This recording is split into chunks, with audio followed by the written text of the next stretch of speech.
And okay, things are happening. Okay, I guess we are live. All right, so we are live. Yay, it went through. Sometimes you have to try more than once. Okay, so I'm going to turn on the chat. The chat is live. Okay, connect chat. Sometimes I have to talk myself through things, especially on tech. And actually, it's going to everywhere it's supposed to go. Yay! I don't know. I just going with it. Just going with it. Sometimes my daughter has to help me with this. Okay. So, hello, happy Friday. Thank you for coming. If you're able to see this live, and if you're seeing it recorded, of course, welcome. My name is Rita Desnoyers-Garcia. And I am from Becoming Awake, which really works with helping stressed out professional moms become awake so that they can embrace and savor and love their lives, even if it's for the first time. And I know for me, it took me becoming a parent and running a business before I went through my awakening process and became more alive in my life and embraced things more and savored things more, especially as my children get older. I'm savoring more because I realized there's not all the time in the world for them and us. So I'm really kind of savoring this time, especially this summer, as we're going to have all three of our kids in college and away from home. We're going to be empty nesters or beginning that journey. Who knows who's going to come back and who's not going to come back. But anyway, that's what I do. And today I wanted to do a couple things. One was I wanted to demonstrate to you a very simple, quick, easy, but effective way to ground yourself. So how do you know that you're not grounded? You kind of feel it. You feel off kilter. You don't feel steady on your feet. You feel like you're not tethered to anything. It can be a physical sensation oftentimes, or emotionally. Nothing feels reliable anymore. You feel unconnected to yourself or to other people or to events that are happening in your lives. So here's a very quick way to sort of bring back that sense of being on solid ground physically and emotionally and energetically. There's lots of ways to do it, and we'll talk about that, but here's just one way. Okay, so you're ready? Are you ready to do this with me? Okay. So the first thing I want you to do is to close your eyes. Just take a couple breaths. And I want you to notice how you're feeling physically, how you're feeling emotionally, how are you feeling mentally, maybe how you're feeling spiritually or energetically. How's it going?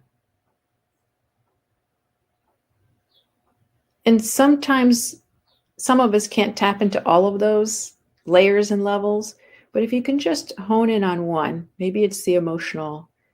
How am I feeling emotionally right now? Do I feel calm? Do I feel chaotic? Do I feel angry? Do I feel impatient? Do I feel thrilled? Am I blissed out? Whatever it is, just notice that without judgment. And maybe you have no idea what to call it, but you're just feeling something. There's a lot of times where I have no idea what it's called, but I'm just feeling discomfort in some way, something off. And I just want you to allow it to be there, welcome it in, and just feel it. So often we're avoiding all this stuff, or we're running away, or we're trying to distract or numb ourselves from these feelings. And really, it's a temporary strategy, but ultimately, it doesn't really address what you want to address. So muster up some courage and let's just go in and feel that. It's okay to feel it. In fact, you could say to yourself or out loud, it's safe to feel my emotion. That's a big Kyle Cease. If anyone knows Kyle Cease, he says it's safe to feel this in my body. So just feel it wherever it is.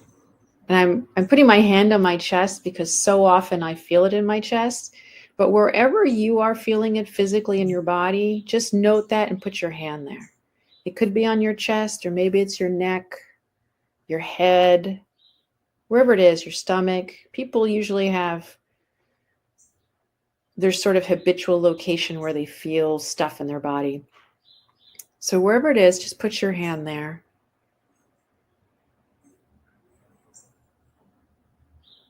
And just feel it there. Without judgment, without trying to get rid of it. This is not about getting rid of anything right now. It's just about noticing it and feeling it, connecting with it.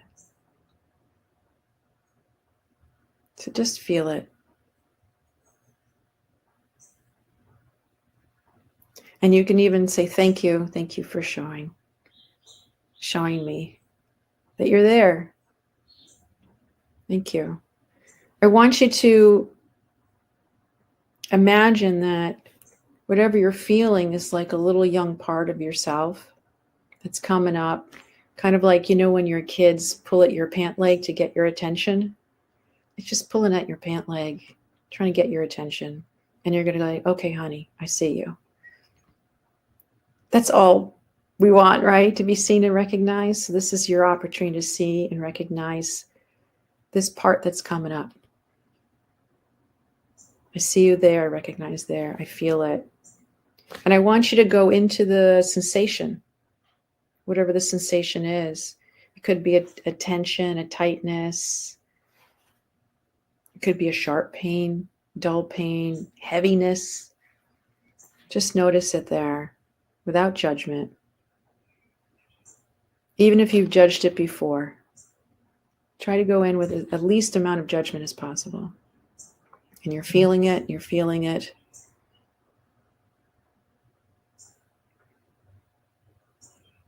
Just going into the sensation, kind of let go of the emotional part of it and just go into the sensation of it. Feel it. It's just energy. That's the thing. All your emotions are just energy that are moving through your body. And we try to avoid that at all costs so much because we're afraid. It feels uncomfortable. We're afraid where it's going to lead. Or it reminds us of a time when we felt that and we felt very alone. So this time you're going to connect with it. You're going to be your own best friend right now. You're going to be the safe adult with yourself. If you didn't have that in childhood, it may be hard to imagine, but you get to be the safe adult with yourself. And just feel it. Thank it for coming up. And you can give it some compassion. I'm so sorry. So sorry you're suffering with this, whatever it is. And then you can ask yourself what you need. What do you need right now?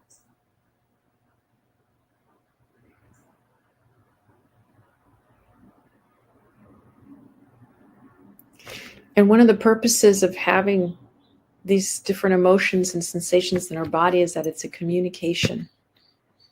It's getting you to focus on your body. And focusing on your body is a great way to be grounded. So I want you to bring your focus also to, if you're seated, the pressure of your legs on the seat. The pressure on the backs of your legs as you're seating.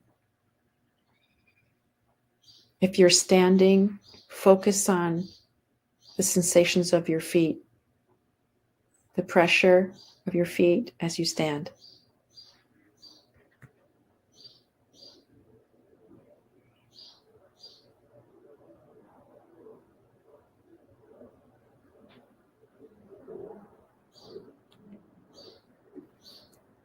And remind yourself and this part of you that's feeling whatever it's feeling, we've got you. We're stable. We're connected. You can feel it through your feet or through the back of your thighs, or the weight of your hand on your lap or the armrest. You're just here now. You're not off in the future. You're not worrying about your list. Just come back to that sensation and the sensation of pressure under your feet.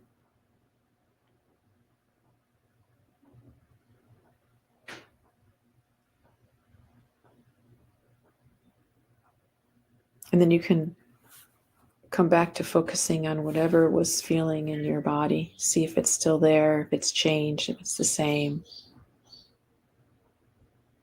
And then go back to the pressure under your feet or the pressure under your thighs or the pressure under your hands or arms.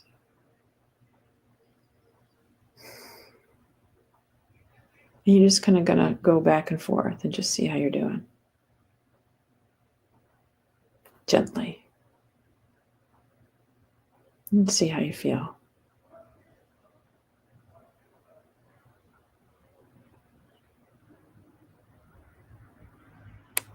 And you may need more time than this, but this is sort of the formula, if you will, the cookie recipe. You can add chips and nuts if you want at some point, but this is the basic recipe, is to breathe, connect with your emotion, feel it in your body, thank it for coming up, and then slowly drifting to the pressure under your feet or on your thighs or whatever you're feeling in that area of your body, and just going gently back and forth. So if you did that exercise, I'm curious about how you felt. What was there difficulty doing it? Was it challenge? Did you feel any better? Do you feel still completely ungrounded? I hope you feel more grounded. Another quick way to feel more grounded is to literally, I'm going like this because this is outside for me, go outside barefoot, make sure there are no bees around your feet, but walk barefoot in the grass or on the ground. Just walk. Or I sit on a rock. I have a beautiful sitting rock in our backyard, and I sit there so I can feel the rock. And then I also feel my bare feet on the grass, and I'm under a tree, and it's so grounding. And then another great way to ground yourself is I literally lay back on my back on the grass, once again, making sure that you're not laying on a bee or something that's going to bother you or be bothered by you. And I put some sunglasses on and shield my eyes, and I just watch the clouds go by, and it's so I can feel the energy, earth just grounding me. Walking on the beach. It's a great way to ground yourself. Chewing on something crunchy, something where you have to chew, like celery or popcorn or carrots. I know when I would visit my chiropractor, he's retired now, but when I would go see my chiropractor, he always had something crunchy in the kitchen, because the work he did could really go, woo, you're kind of like, whoa. And he would say, you need to ground yourself, so go chew on something. And that's a great way to ground yourself. So shout out to Dr. Fred. Okay.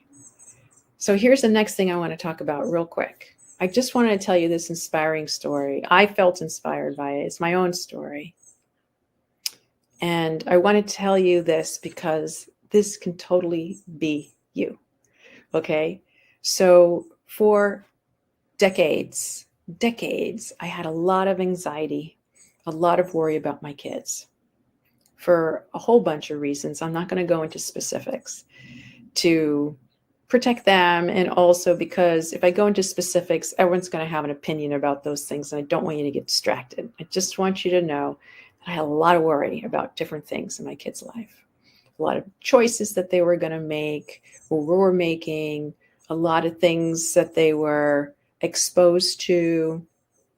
I was pretty much a nervous Nelly. I thought I wasn't really, but then there were a couple things that really threw me off kilter. And I know it happens to every parent. So it's not just me. I know some of us are more anxious than others, but for a lot of reasons.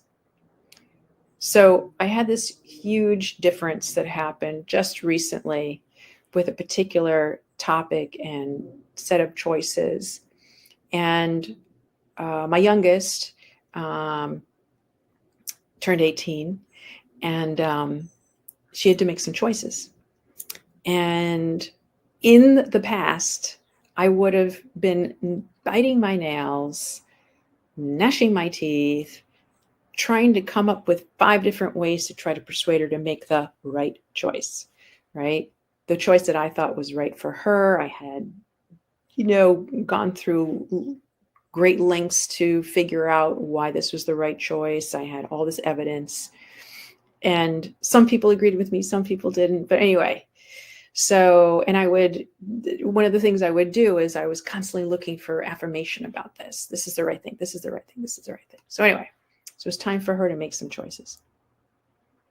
And I noticed that in the process of doing that, my attitude had changed dramatically. Whereas before I would be super nervous, super tense, super like, are you sure? Are you sure? Are you sure? Are you sure?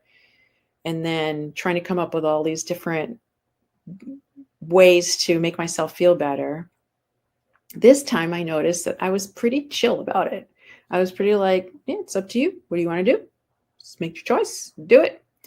And I was like there when she made the decision. I was in the same room, if you will. And she made a choice, and I noticed, and I thought, okay, whatever works for you.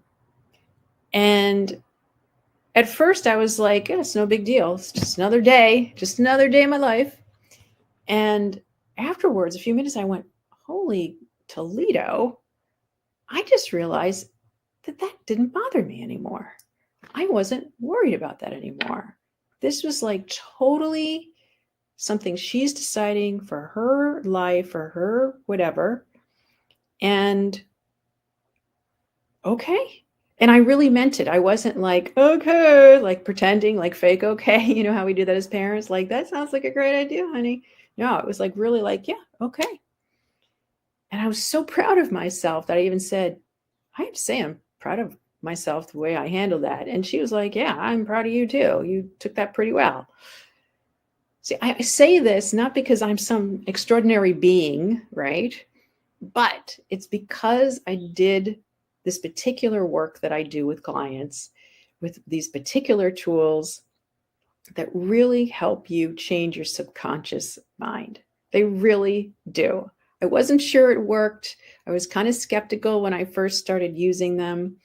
And a friend of mine used them and saw all these different things. And I got desperate one day, and I was just like, all right, I'm desperate enough to try this. And it worked almost immediately, and it freaked me out that it worked so well. And I just said, give me the information of who is working with you, and I want to work with her. And I signed up, and I worked with my mentor, April Adams, who is spectacular. And I had all the stuff that I wanted to change in my life that had been there for decades, even with all of the other tools that I had.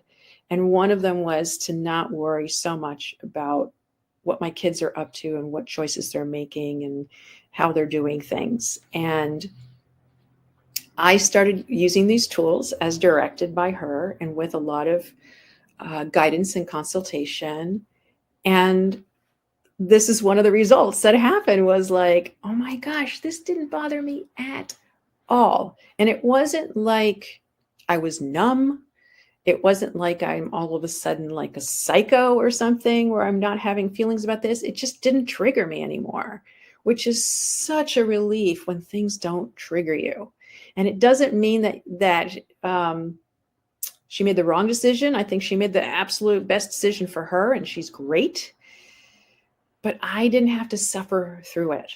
I didn't have to have the huge reaction that would cause me to lose sleep and try to negotiate with her or try to persuade her or whatever I would do to try to get her to change her mind. I just was like, okay, and it'll be what it is. And I can embrace and savor and love it all, which is what I'm trying to tell you here, is that when you're super ready, when you're like, I am done with feeling this way, these are the best tools to use.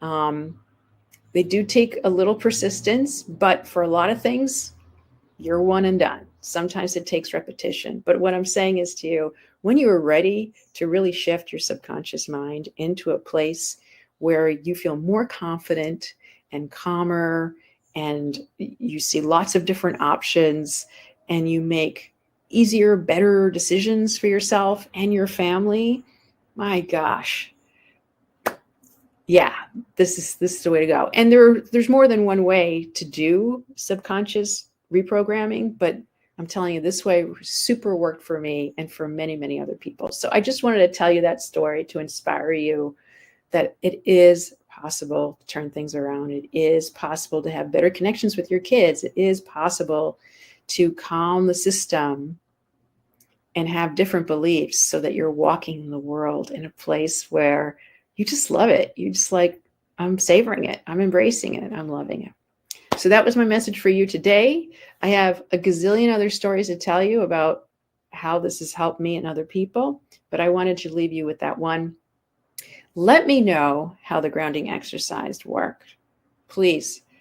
I'll be looking at the chats after this recording is done, this live stream.